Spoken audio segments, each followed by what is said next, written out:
জনরায়ের বিপরীতে পদক্ষেপ নেন, আমি মনে করি বিএনপির ভবিষ্যৎ তাহলে অন্ধকারের দিকে যাবে।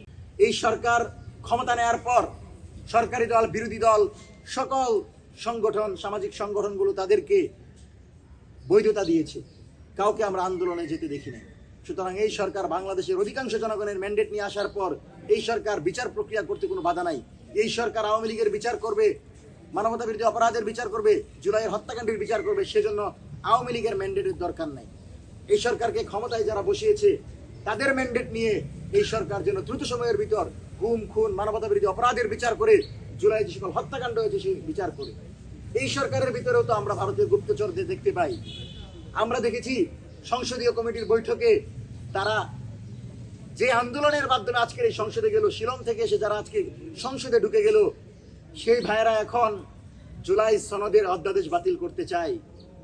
তো আপনারা যদি জনগণের মুখে থাপ্পড় দিতে চান, জনগণের যে ত্যাগ এবং রক্তের বিনিময়ে আপনি আজকে সংসদে গিয়েছেন, সেই জনগণের উপরে যদি আবার আঙুল তুলেন, সেই জনগণকে কিভাবে নিপীড়ন করা যাবে সেই পথ যদি বেছে নেন, আধিপত্যবাদী শক্তিকে যদি বাংলাদেশে নিয়ে আসতে চান, তাহলে জনগণ কিন্তু আপনাদেরকে ক্ষমতায় রাখবে না। এই জনগণ জেনে গেছে যে তাদেরকে আমরা ক্ষমতায় রাখবো যারা আমার প্রতিনিধি হয়ে বাংলাদেশের কামার কুমার জেলেতেশা মেহনতি মানুষের প্রতিনিধি হয়ে সংসদে কথা বলতে পারবে। সুতরাং বিএনপি মানেই যে ভারতীয় প্রক্সি, এটা বলা যাবে না।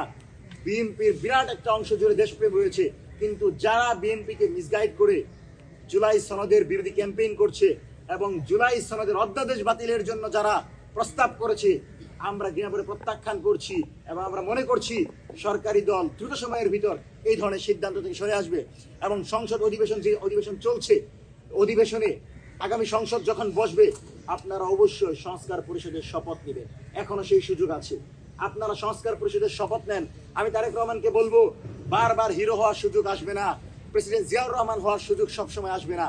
আপনার এই সুযোগ, আপনি যদি জুলাইয়ের হত্যাকারীদের বিচার নিশ্চিত করতে পারেন, উসমান হাদি হত্যাকারীদের বিচার নিশ্চিত করতে পারেন, গুম খুনের বিচার করতে পারেন, বাংলাদেশের বহুমুখী গণতন্ত্রের প্রবর্তন করতে পারেন, তাহলে আগামীর বাংলাদেশে আপনি কিন্তু একটি আধিপত্যবাদ বিরোধী লড়াই অগ্রসৈনিক হিসেবে, প্রতিকৃতি হিসাবে, একটি পায়োনিয়ার হিসেবে থেকে যাবেন। কিন্তু আপনি যদি তার বিপরীতে গিয়ে ভয় ভীতিকে পুঁজি করে অথবা ভারতীয় কোনো দালালদের খপ্পরে পড়ে ভিন্ন মত সিদ্ধান্ত নেন, জনরায়ের বিপরীতে পদক্ষেপ নেন, আমি মনে করি বিএনপির ভবিষ্যৎ তাহলে অন্ধকারের দিকে ধাবিত হবে। আপনারা সেদিকে যাবেন না।